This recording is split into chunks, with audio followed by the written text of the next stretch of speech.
నీచ రాజకీయం. అవును, సీఎం వైఎస్ జగన్పై జరిగిన హత్యాయత్నం ఘటనపై టీడీపీ నీచ రాజకీయాలు చేస్తుంది. ఆ పార్టీ ఎక్స్ వేదికగా నీచమైన పోస్టులు పెడుతుంది. జగన్పై జరిగిన హత్యాయత్నాన్ని నాటకమంటూ క్రూర రాజకీయాలు చేస్తోంది. దాడికి గురైన వారిపై కనీసం మానవత్వం కూడా చూపించకుండా దారుణమైనటువంటి కామెంట్లతో దాడి ఘటనను ట్రోలింగ్ చేస్తూ నారా లోకేష్ ఆయన నేతృత్వంలోని సోషల్ మీడియా వింగ్ నీచంగా ప్రవర్తిస్తోంది.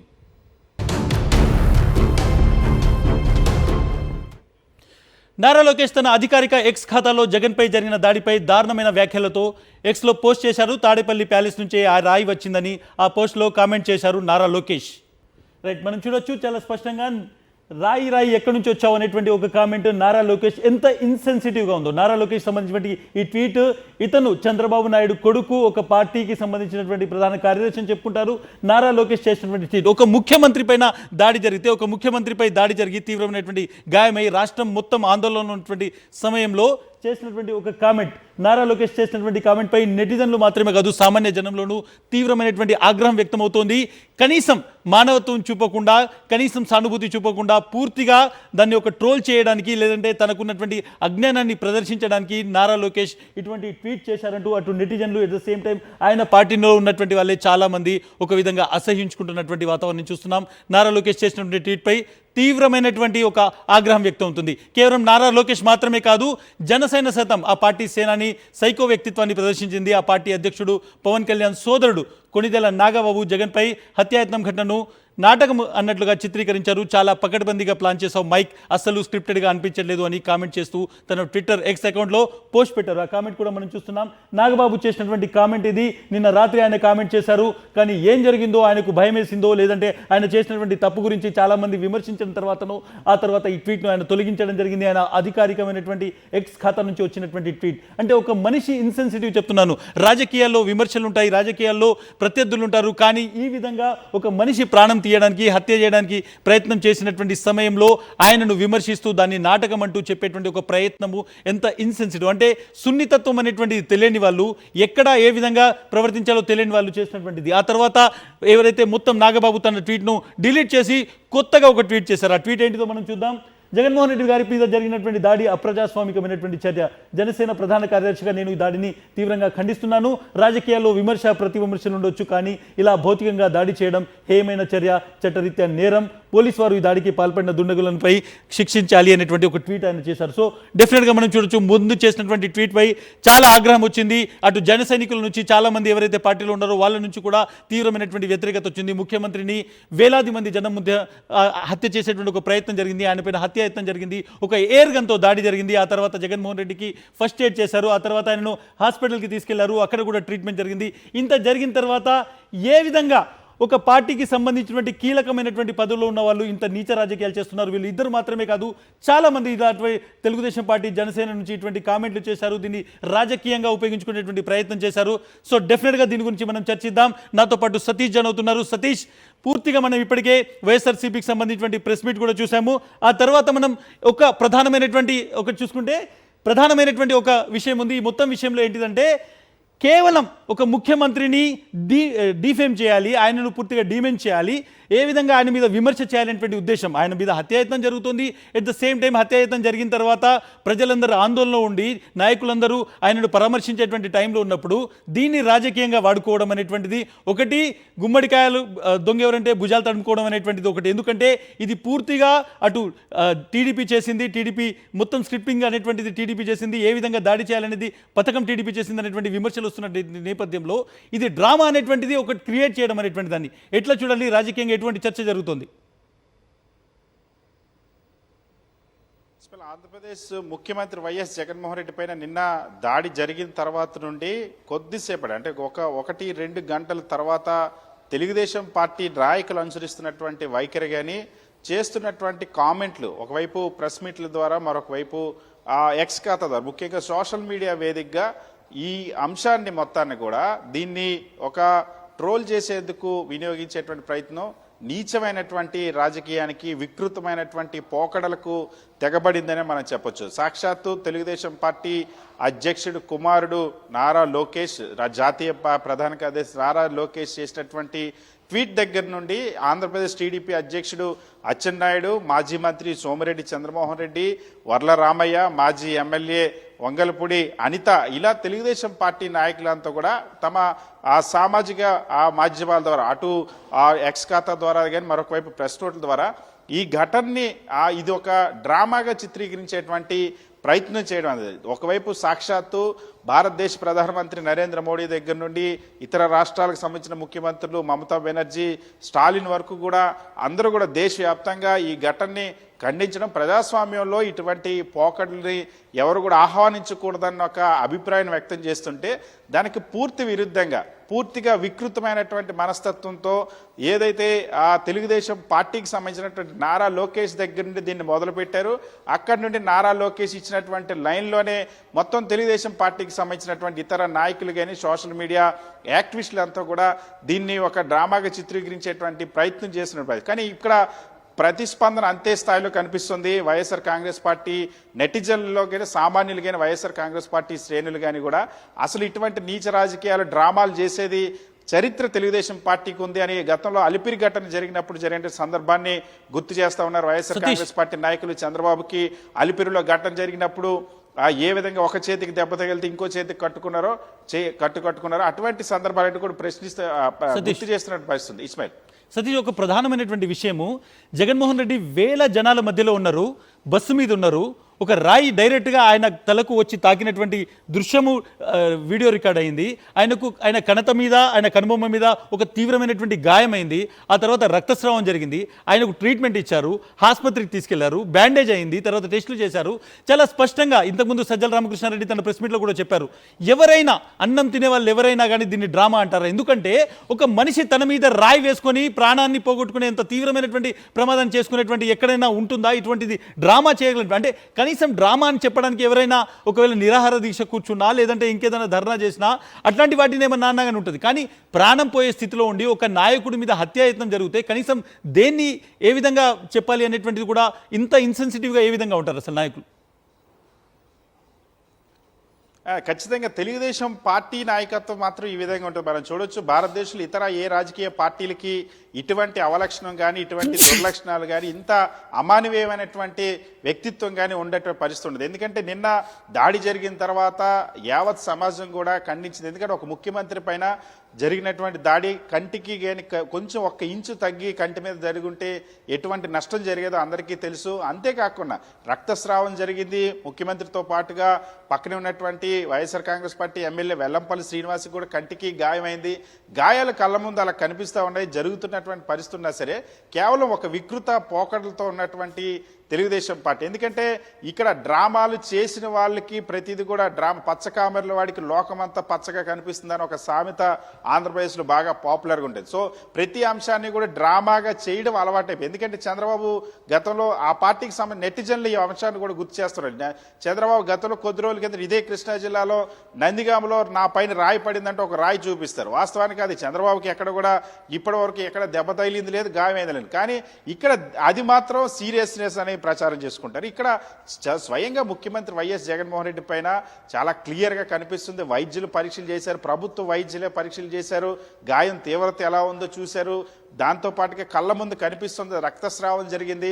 ఇంత జరిగినా సరే తెలుగుదేశం పార్టీ, ముఖ్యంగా ఇది ఉద్దేశపూర్వకంగానే తెలుగుదేశం పార్టీ, ఎందుకంటే ప్రజల్లో ఏ విధంగా తెలుగుదేశం పార్టీ ఇక్కడ తమ నైజం బయటపడడంతో పాటు దీని కుట్రగా ఎక్కడైతే ఛేదిస్తారు. ఎందుకంటే ఇప్పటి వరకు మనం చూస్తే ఎవరు కూడా తెలుగుదేశం పార్టీకి సంబంధించి చంద్రబాబు దగ్గర నుండి అచ్చెన్నాయుడు వరకు ఎవరు కూడా ఈ ఘటనమైన సమగ్రమైన విచారణ జరగాలని ఎవరు కోరడం లేదు.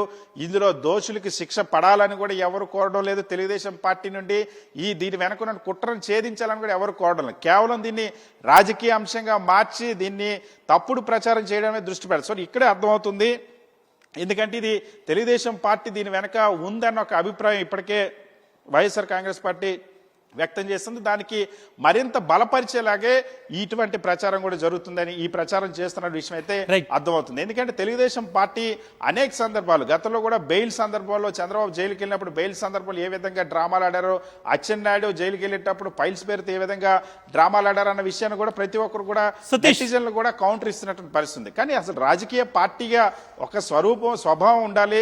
ప్రజాస్వామ్యంలో హింసకు తావు లేకుండా హుందాగా వ్యవహరించాల్సిన అవసరం ఉంటుంది. కానీ దాన్ని దాటి కేవలం తెలుగుదేశం పార్టీ ఒక తప్పుడు ప్రచారానికి దిగజారిపోయి నీచ రాజకీయానికి తెగబడిందని అయితే సర్వత్ర విమర్శలు వినిపిస్తున్నాయి. Right Satish, thank you so much. మనం చూడొచ్చు ఏ విధంగా ఈ మొత్తం హత్యాయత్నానికి సంబంధించి తెలుగుదేశం పార్టీ అదేవిధంగా జనసేనలు కొద్ది రోజుల నుంచి చేసినటువంటి ప్రకటనలు కావచ్చు, లేదంటే ఏ విధంగా జగన్మోహన్ రెడ్డిపై తమ అక్కసును ప్రదర్శించేటువంటి ప్రయత్నం చేశారనేది కూడా మనం చూడాల్సి ఉంటుంది. ముఖ్యంగా ప్రజాస్వామ్యంలో హింసకు తావులేదు, అయితే అదే ప్రజాస్వామ్యం ముసుగులో రాజకీయ నాయకులు రెచ్చగొట్టే వ్యాఖ్యలు చేస్తే ఏమవుతుంది? వారిని ఆదర్శంగా తీసుకుని అభిమానులు సామాన్యులు ఇదే తరహాలో వ్యవహరిస్తారు. తమ లీడర్లు రెచ్చగొట్టే వ్యాఖ్యలను ప్రేరణగా తీసుకొని హింసకు పాల్పడతారు. ఇప్పుడు సీఎం జగన్పై జరిగిన హత్యాయత్నం ఘటనకు అలాంటి పరిస్థితులు కూడా కారణమై ఉండొచ్చన్న అనుమానాలు, వాదనలు బలంగా వినిపిస్తున్నాయి. 40 ఏళ్ళు ఎవడు రాలా, వచ్చాడు బచ్చా, చూపిస్తా, వదిలిపెట్టను. ఏంటో ఆయన ప్లేస్ చరిత్రలో చూపించే బాధ్యత నాది. రైట్, పక్కా ప్లాన్ ప్రకారమే సీఎం జగన్పై హత్యాయత్నం జరిగిందన్నారు సజ్జల రామకృష్ణారెడ్డి. ఎయిర్ గన్తో దాడి చేసినట్టు అనుమానం ఉందన్నారు. కొంచెం పక్కకు తగిలి ఉంటే జగన్ ప్రాణానికి ప్రమాదం జరిగేదన్నారు. టీడీపీ నేతలు దీన్ని నటన అంటూ మూర్ఖంగా మాట్లాడుతున్నారని, కడుపుకు అన్నం తినేవారు ఎవరైనా కానీ దీన్ని నాటకం అంటారా అని ప్రశ్నించారు. టీడీపీకి తప్ప ఎవరికీ జగన్పై దాడి చేయాల్సిన అవసరం లేదన్నారు సజ్జల రామకృష్ణారెడ్డి. ఈ దారుణమైన ఘటనను, దాడిని వైఎస్ఆర్ కాంగ్రెస్ పార్టీ తరఫున పూర్తిగా నిర్ద్వందంగా ఖండిస్తున్నాం.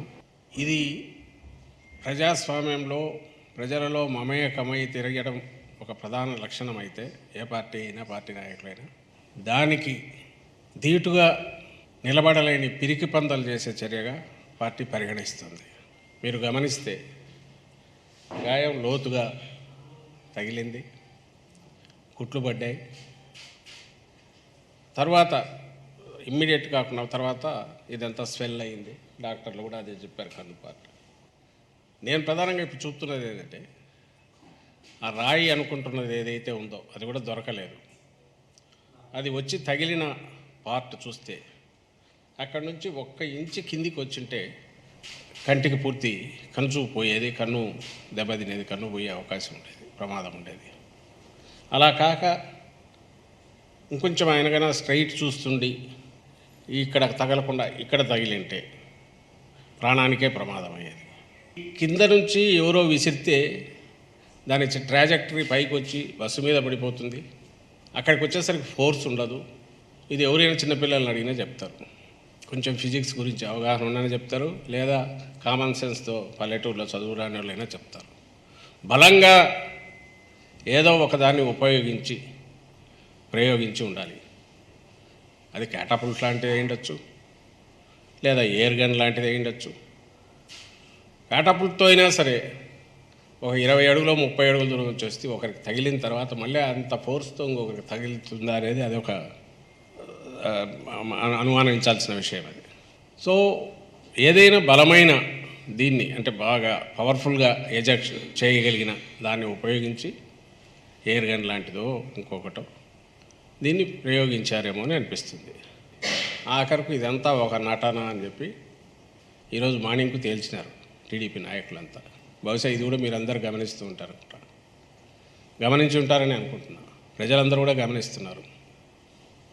కడుపుకు అన్నం తినేవాడు ఎవడైనా, మెడకాయ మీద తలకాయ ఉండేవాడు ఎవడైనా అలాంటి మాట మాట్లాడగలడా?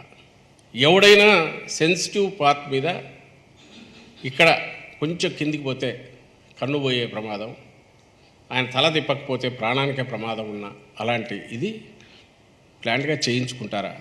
అసలు జనం ఉమ్మేస్తారు మొహం మీదనే వీళ్ళకి అనిపించదా? 2019లో ఇదే జరిగితే ఆ రోజు కూడా అప్పుడు అధికారంలో ఉన్నారు, ఎన్నికలకు ముందు జరిగితే ఆ రోజు కూడా 5 నిమిషాల్లోనే అప్పుడు ఎవరో డీజీపీని ఉంటే ఆయన పంపించి ఇది ఆయన అభిమానులే చేయించారని ముందే కంక్లూజన్కి వచ్చి ప్రెస్ కాన్ఫరెన్స్ పెట్టి మాట్లాడించారు, చేతులు దులుపుకొని. మరి ఆ రోజు అధికారుల వైఫల్యం ఎందుకనలా? ఆ రోజు నువ్వు అధికారంలో ఉన్నావు కదా, జగన్మోహన్ రెడ్డి గారి మీద ఇది జరిగినప్పుడు మా అధికారుల వైఫల్యం ఎందుకనలా? ఆ రోజు 5 నిమిషాల్లో అదే అధికారులతో జగన్మోహన్ రెడ్డి గారి అభిమానులతో ఎవరితో చేయించుకున్నాడు అని ఆ రోజు అన్నారు. అది ఇంక ఇప్పుడు ఎంత ఎగతాళి అయిపోయిందంటే ఆ కోడికత్తి సీను, కోడికత్తి అనేది అది ఒక ఎగతాళి అయిపోయి ఇప్పుడు దాని సెకండ్ 2.0 వర్షన్ అని ఎగతాళి చేస్తున్నారు. రాజకీయాల సంగతి వదిలేద్దాం, అసలు వీళ్ళు మనుషులుగా అన్న ఈ సమాజంలో ఉండడానికి అర్హులేనా అని నేను అడుగుతున్నాను. ఏదైతే అనుకుంటూ వచ్చారో జగన్మోహన్ రెడ్డి గారు బయటకు వచ్చినాక సిద్ధం సభలు సక్సెస్ కానీ, ఆ తర్వాత ఇప్పుడు మేమంతా సిద్ధం సభలు సక్సెస్, రోడ్ షోలు జరుగుతున్నది చూశాక వాళ్ళ లోపల బలమైన కోరిక రాయలసీమ దాటిన తర్వాత తగ్గుతూ వస్తుందేమో అనుకుంటే దానికి మించి మరింత ఇదిగా ఇక్కడ జనం రావడం చూస్తుంటే కొంచెం వాళ్ళకి ఇబ్బందికరమైన పరిస్థితే. ఆ ఇబ్బందికరమైన పరిస్థితి వచ్చినప్పటి నుంచే చంద్రబాబు నాయుడు టోన్ మారింది. జగన్మోహన్ రెడ్డి గారి యాత్ర ఏదైతే సూపర్ సక్సెస్ అవుతోంది, సూపర్ హిట్ అవుతోంది, ప్రజలు మరోసారి గతం 19 ఎన్నికల కంటే మరింత దీనికి ఇదిగా ఆదరించబోతున్నారు స్పష్టంగా కనపడుతున్న నేపథ్యంలో ఈ దాడి జరిగింది. ఒకటి జరిగిన దాన్ని క్యాజువల్గా జరిగింది కాదని ఎందుకు అంటున్నాం అంటే ఆ ఫోర్స్ చూసి అంటున్నాం. కొద్దిగా అయితే ప్రాణానికే ప్రమాదం అయ్యే రకంగా దాడి గురి చూసి మరీ కొట్టడం బట్టి అంటున్నాం. అక్కడ ఉన్న పరిసరాలు దానికి అనువుగా ఉన్నందువల్ల అంటున్నాం. ఇది cold blooded planned murder attempt అని మేము అనుకుంటున్నాం. అదృష్టం బాగుండి ఆయన బయటపడ్డారు. 2019 కూడా కొంచెంలో ఇదే ఉంటే అదే మెడ మీద ఆయన తల ఇటు తిప్పకుండా ఇది ఉండి ఈ మెడగన తగిలి ఉంటే అప్పుడు ప్రాణానికి ప్రమాదం అయ్యేది. ఈరోజు కూడా నిన్న దాంట్లో చూస్తే కూడా ఆయన కుడివైపు కొంచెం తిరగకపోతే స్ట్రైట్ ఉంటే కన్నుకు తగిలిన ప్రమాదం అయ్యేది. కేవలం లక్, అదృష్టం ఆయన వైపు ఉండి ఆయన ఎప్పుడూ నమ్మే దేవుడి ఆశీస్సులుండి జగన్మోహన్ రెడ్డి గారు ఈరోజు క్షేమంగా ఉన్నారు.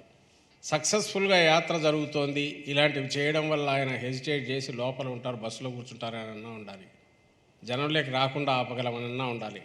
ఏదో ఆలోచన ఒక ప్లాన్ దీంతో జరిగింది. కానీ ఇలాంటివి ఏవీ ఆపలేవు. యాత్ర దిగ్విజయంగా జరుగుతుంది. ఈరోజు వైద్యుల సలహా మేరకు ఒకరోజు విశ్రాంతి తీసుకునే రేపటి నుంచి యథావిధిగా సాగుతుంది. తరువాత కూడా ఎన్నికల ప్రచారం దిగ్విజయంగా జరుగుతుంది. అండ్ ఎన్నికలు కూడా బ్రహ్మాండమైన ఫలితాలు వస్తాయి వైఎస్ఆర్ కాంగ్రెస్ పార్టీకి.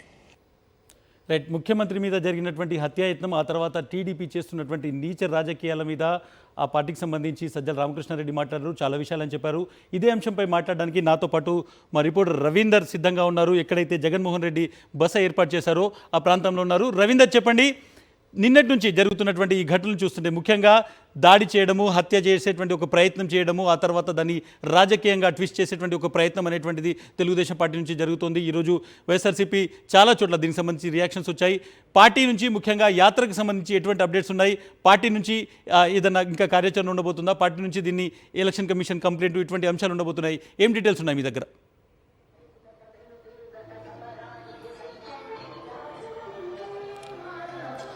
ఇస్మాయిల్, ఈరోజు నారా లోకేష్ కానీ నాగబాబు కానీ ఈరోజు ట్వీట్లు పెట్టారు. కానీ నిన్ననే చంద్రబాబు నాయుడుతో సహా ఆ పార్టీకి సంబంధించినటువంటి సీనియర్ నాయకులు అచ్చెన్నాయుడు, తర్వాత పయ్యావుల కేసు, బోండవమ్మ లాంటి నాయకులందరూ కూడా నిన్ననే ట్వీట్లు పెట్టారు, మీడియా ముందుకు వచ్చి మాట్లాడారు. వారంతా కూడా ఘటన జరిగిన కాసేపటికే మీడియా ముందుకు వచ్చి నేరుగా చాలా స్పష్టంగా చేసినటువంటి ఒక ఆరోపణ ఏంటంటే ఇది వైఎస్ఆర్ కాంగ్రెస్ పార్టీకి సంబంధించినటువంటి నాయకులే చేశారు అంటూ చెప్పిన మాట. మనం గతంలో కూడా ఒకసారి తొంగి చూస్తే 2019లో వైజాగ్ ఎయిర్పోర్ట్లో జలపల్లి శ్రీనివాసరావు హత్యాయత్నం జగన్ మీద చేసిన సమయంలో కూడా ఖచ్చితంగా 5 నిమిషాల్లోనే చంద్రబాబు నాయుడు అప్పటి ముఖ్యమంత్రిగా ఉన్న సమయంలో మీడియా ముందుకు వచ్చి ఇదంతా కూడా జగన్ అభిమాని కావాలని చేశాడు, ప్రచారం కోసం చేశాడంటూ చెప్పిన పరిస్థితిని రాష్ట్రం అంతా చూసింది.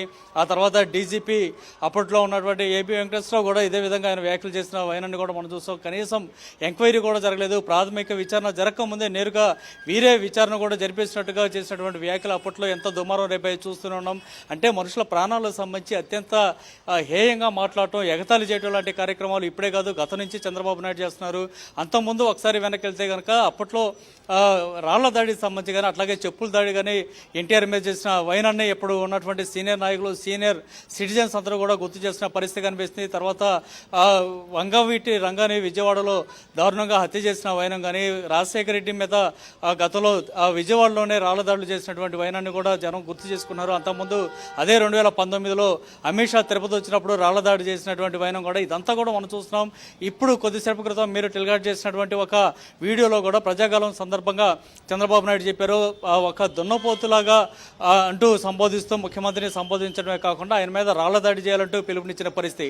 అంతకుముందు కనుక చూస్తే చిత్తూరు జిల్లా పొంగనూరు శివారు అంగలు సమీపంలో కూడా స్థానికంగా అక్కడ జరుగుతున్నటువంటి సభ సమీపంలో వైఎస్ఆర్ కాంగ్రెస్ పార్టీ కార్యకర్తలు వస్తే వారి మీద దాడి చేయండి అంటూ ఉసుగొల్పిన వైనాన్ని కూడా చూస్తున్నాం. అంటే మొదటి నుంచి కూడా ఇలాంటి రాళ్ల దాడులు కానీ చెప్పులతో దాడులు చేయడం కానీ ఇదంతా కూడా చంద్రబాబు నాయుడుకి పెట్టిన వెంటతో పెట్టిన విద్య లాంటిదని చెప్పుకోవచ్చు. ఆ సందర్భంగా అనేక ఘటనలు చోటు చేసుకుంటూనే ఉన్నాయి. ఆయన చెప్పిన విధంగానే జరుగుతున్న నేపథ్యంలో చూస్తుంటే ఒక అనుమానం అయితే రాష్ట్ర వ్యాప్తంగా ప్రజలకు కలుగుతుంది, విచారణ చేస్తున్నటువంటి పోలీసులు కూడా కలుగుతుంది. అయితే ప్రస్తుతం రాత్రి జరిగినటువంటి ఘటనకు సంబంధించి పోలీసులు పూర్తి స్థాయిలో విచారణ చేస్తున్నారు.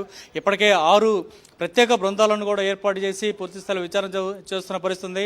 చుట్టుపక్కల ఉన్నటువంటి సీసీ కెమెరాల ఫుటేజ్ని పెద్ద ఎత్తున సేకరించారు పోలీసులు. దాంతోపాటు స్థానికంగా ఆ ర్యాలీలో పాల్గొన్నటువంటి రవీందర్ ప్రైవేటు వ్యక్తుల దగ్గర నుంచి వారు తీసుకున్నటువంటి సెల్ కెమెరాలు తీసినటువంటి ఫుటేజ్ కూడా తీసుకుని పూర్తి స్థాయిలో విశ్లేషణ చేస్తున్నారు. పెద్ద సంఖ్యలో కొంతమంది అనుమానితులను కూడా రవీంద్ర, ఒక ప్రధానమైనటువంటి విషయం మనం చూస్తున్నాము. కొద్ది కాలం నుంచి అటు చంద్రబాబు కావచ్చు, పవన్ కళ్యాణ్ కావచ్చు, కావాలని ముఖ్యమంత్రిపై విషం జిమ్మడము, ముఖ్యమంత్రిపై దాడి చేయమని ఉసిగొల్పే విధంగా కార్యకర్తల్ని, అదేవిధంగా తమ సంబంధించినటువంటి మనుషుల్ని ఒక ఉసిగొల్పేటువంటి ఒక ప్రయత్నం జరుగుతుంది. అంటే దాడి చేయండి, మేము ఉన్నాము, మీరు దాడి చేసినా ఏమైనా మేము చూసుకుంటాం అనేటువంటి ఒక మాట చంద్రబాబు నుంచి అదేవిధంగా పవన్ కళ్యాణ్ చూస్తుంది. సో ఇటువంటి ప్రకటనలు అనేటువంటిది ఈరోజు ఈ దాడికి ఒక అంకురార్పణ, లేకుంటే ఈ దాడికి ఒక కారణమైనటువంటిది అనుకోవచ్చా? ఖచ్చితంగా ఇప్పుడు చంద్రబాబు కానీ పవన్ కళ్యాణ్ కాదు, అంతకుముందు లోకేష్ కూడా ఒక మాట అన్నారు, మీరు దాడి చేయండి, కేసులు అయితే కనుక కేవలం ఒక పూటలోనే కొన్ని గంటల వ్యవధిలోనే నేను మీకు బెయిల్ చేస్తానని కూడా ఉసుకెల్పిన పరిస్థితి లోకేష్ గతంలో ఆ వాయిస్ కూడా మనం చూసాం అనేక మార్లు. ఎందుకంటే ఈ సిద్ధం సభల ద్వారా కానీ లేదంటే ఇప్పుడు జరుగుతున్న మేమంతా సిద్ధం బస్సు యాత్ర ద్వారా కానీ విస్తృతంగా వైఎస్ఆర్ కాంగ్రెస్ పార్టీ వైపు రాష్ట్ర వ్యాప్తంగా ప్రజలు ఉన్నారనేది చాలా స్పష్టంగా అర్థమవుతుంది. ఎందుకంటే చంద్రబాబు కానీ గతంలో జనసేన బీజేపీ కలిసి 2014లో ఎన్నికల సమయంలో ఇచ్చినటువంటి హామీలు ఏ ఒక్కటి కూడా తర్వాత అధికారంలోకి వచ్చిన తర్వాత చేయలేదు. కాబట్టి ఇప్పుడు వాటన్నిటి గురించి వైఎస్ జగన్ పదే అప్పటి మేనిఫెస్టోని చూపిస్తూ జనంలోకి మరింత విస్తృతంగా తీసుకెళ్తున్న నేపథ్యంలో ఒక అక్కసు వెలగెక్కే ప్రయత్నం ఈ 3 పార్టీలకు సంబంధించినటువంటి నాయకులు చేస్తున్నారు. ప్రధానంగా చంద్రబాబు కానీ పవన్ కళ్యాణ్ గడిచిన కొంతకాలంగా ఇదే పనిగా ఉన్నట్టు చాలా స్పష్టంగా అర్థమవుతుంది. వారు పాల్గొన్న ప్రతి సభలో కూడా జగన్మోహన్ రెడ్డి మీద దాడి చేయనట్టు పిలుపునిస్తున్నటువంటి పరిస్థితే చూస్తున్నాం. అంగలలో చంద్రబాబు ఏకంగా ఉసిగల్పి కొట్టండి అంటూ ఒక బూతి మాట ప్రయోగిస్తూ కూడా వారి మీద దాడులు చేయండి అంటూ ఉసిగొల్పిన పరిస్థితిని కూడా మనం చూస్తాం. సో ఇవన్నీ చూస్తుంటే ఒక ప్లాన్ ప్రకారం జరుగుతుంది. జగన్మోహన్ రెడ్డిని ప్రజా బలం చాలా ఎక్కువగా ఉంది, ప్రజాక్షేత్రంలో ఆయన ఎదుర్కోవటం అయ్యే పని కాదని వారికి స్పష్టంగా అర్థమైన నేపథ్యంలోనే ఇక భౌతికంగా ఆయన్ని అంతమొందించాలనేటువంటి ఒక ప్లాన్ ప్రకారం ఇదంతా జరుగుతుంది చాలా స్పష్టంగా అర్థమవుతుంది. రాజకీయ పరిశీలకులు కూడా ఇదే అంశాన్ని గుర్తు చేస్తున్నారు. మొత్తంగా చూస్తుంటే ప్రజాబలం లేని నాయకులు ఈ విధంగా వ్యవహరిస్తున్నారు అనేది చాలా స్పష్టంగా అర్థమవుతుంది అనేది రాష్ట్ర వ్యాప్తంగా తెలుస్తుంది. Right Ravinder, thank you so much.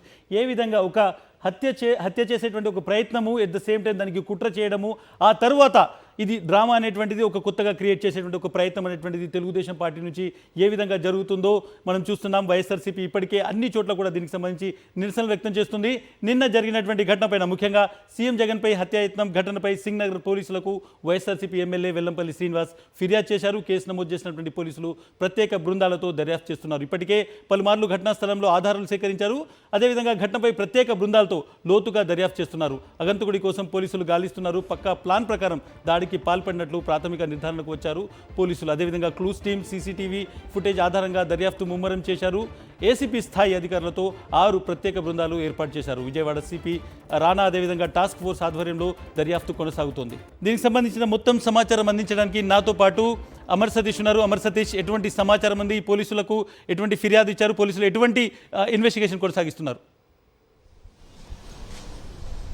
Ismail, ఖచ్చితంగా పోలీస్ శాఖ ఘటనను సీరియస్గా తీసుకుంది. అయితే ఘటనకు సంబంధించి కమిషనర్ కాంతిరాణ టాటా అర్ధరాత్రి 2 గంటల నుంచి 3:30 ప్రాంతం వరకు కూడా ఘటనా స్థలంలో క్లూస్ సేకరించారు. క్లూస్ టీమ్ తో పాటు ఒక డాగ్ స్క్వాడ్ తో పాటు అక్కడ ఏదైతే స్కూల్ బిల్డింగ్ ఉందో స్కూల్ బిల్డింగ్ మీద ఇప్పటికే ఒక మెన్నని పెట్టారు.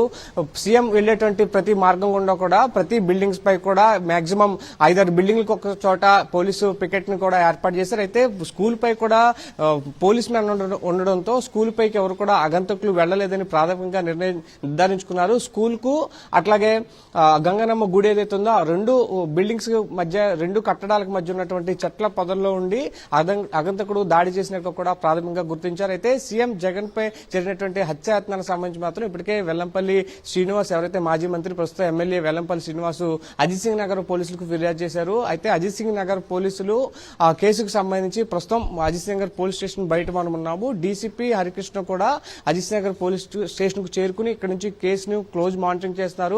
మొత్తం 6 ప్రత్యేక బృందాలు, ఒక ఏసీపీ స్థాయి అధికారి, ఇన్స్పెక్టర్లు కూడినటువంటి 6 ప్రత్యేక బృందాలు కేసుకు సంబంధించినటువంటి దర్యాప్తును అయితే కొనసాగిస్తున్నాయి.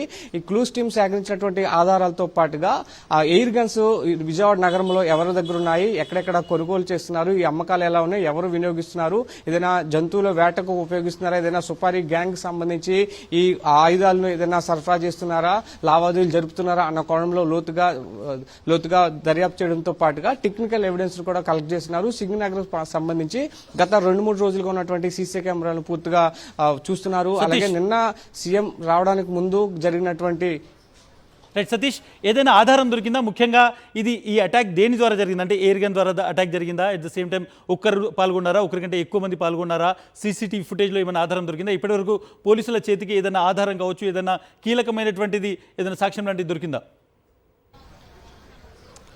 అయితే పోలీసులు దర్యాప్తు దశలో ఉన్నందున అధికారికంగా ఎలాంటి సమాచారం వెల్లడించట్లేదు. కానీ స్కూల్ కు గంగనమ్మ గుడికి మధ్య ఉన్నటువంటి ప్రాంతం నుంచి ఖచ్చితంగా అటాక్ జరిగిందని దాదాపుగా నిర్ధారణకు వచ్చారు. అయితే పారిపోవడానికి కూడా అవతలైపు స్టేడియం ఉంటుంది, ప్లే గ్రౌండ్ ఉంటుంది కాబట్టి అటు నుంచి నగర శివారు ప్రాంతాలకు పారిపోయేందుకు ఆ ప్రాంతాన్ని ఎంచుకున్నట్టుగా కూడా ఒక కీలకమైనటువంటి సమాచారం తెలుసుకున్నారు. అక్కడి నుంచి ఫుట్ ప్రింట్స్ కలెక్ట్ చేయడంతో పాటు ఎంత దూరంలో జనావాసాలకు దూరంగా వెళ్లిపోవచ్చు, పారిపోయి ఏదైనా ట్రాన్స్పోర్ట్ ద్వారా వెళ్ళిపోయడానికి ఏ అవకాశం ఉందనే కోణంలో కూడా పరిశీలిస్తున్నారు. అయితే ఒక వ్యక్తి చేయడం మాత్రం సాధ్యం కాదు. రాష్ట్ర ముఖ్యమంత్రి స్థాయి వ్యక్తిపై దాడి చేసి ఒక వ్యక్తి తప్పించుకుని వెళ్లేటువంటి పరిస్థితి ఉండదు. డెఫినెట్ గా 2-3 ఈ ఘటనకు సంబంధించి పార్టిసిపేట్ చేసి ఉండాలి. దానికి సంబంధించి కూడా ఎవరెవరు ఉన్నారనే కోణంలో కూడా దర్యాప్తు చేస్తున్నా. అయితే సెల్ ఫోన్ సిగ్నల్స్ ఆధారంగా కూడా దర్యాప్తు చేసేందుకు ప్రయత్నిస్తున్నా. అయితే ఎక్కువ మంది జనం రావడం, పబ్లిక్ గ్యాదరింగ్ ఎక్కువ ఉండడంతో కూడా దీనికి కమ్యూనికేషన్ వ్యవస్థకు సంబంధించి కూడా కొన్ని సమస్యలు వస్తున్నాయి. అయితే గంగనమ్మ గుడి వైపు మాత్రం ఎక్కువ మంది ప్రజలు ఉండేటువంటి అవకాశం లేదు కాబట్టి ఆ ప్రాంతంలో సెల్ ఫోన్ సిగ్నల్స్ ఆధారంగా ఏమైనా క్లూస్ దొరుకుతాయన్నటువంటి దర్యాప్తు చేస్తున్నా. ఇప్పటికే అన్ని టెలికాం సంస్థలకు కొన్ని లెటర్స్ రాశారు. సిస్టమ్ ఆధారంగా కూడా సైబర్ క్రైమ్ నుంచి కూడా ఈ మానిటరింగ్ అయితే జరుగుతుంది. అయితే సిపి కాంతిరాణి ఎప్పటికప్పుడు పై స్థాయి ఉన్నతాధికారులు కూడా సమాచారాన్ని చేరవేస్తున్నారు. డాగ్ స్క్వాడ్ కావచ్చు, క్లూస్ టీమ్ కావచ్చు, టాస్క్ ఫోర్స్ అధికారులు కావచ్చు, సివిల్ పోలీసులు కావచ్చు, వీళ్ళందరూ కూడా టీం వర్క్ గా పనిచేస్తున్నటువంటి పరిస్థితి అయితే ఉంది. ప్రస్తుతానికి ఇన్వెస్టిగేషన్ ప్రాథమిక దశలో ఉంది కాబట్టి ప్రస్తుతానికి వివరాలు వెల్లడించలేకపోతున్నారు. మరి కొద్ది గంటల్లోనే ఘటనకు సంబంధించి పోలీసుల నుంచి అధికారికంగా సమాచారం అయితే వచ్చే అవకాశం కనిపిస్తుంది. Right, thank you Satish. మనం చూడొచ్చు మరికొద్ది గంటల్లో పోలీసులకు ప్రాథమికమైనటువంటి ఒక రిపోర్ట్ కావచ్చు, లేకుంటే ప్రాథమికంగా పోలీసులు సమాచారం ఇచ్చేటువంటి అవకాశం ఉంది. ముఖ్యంగా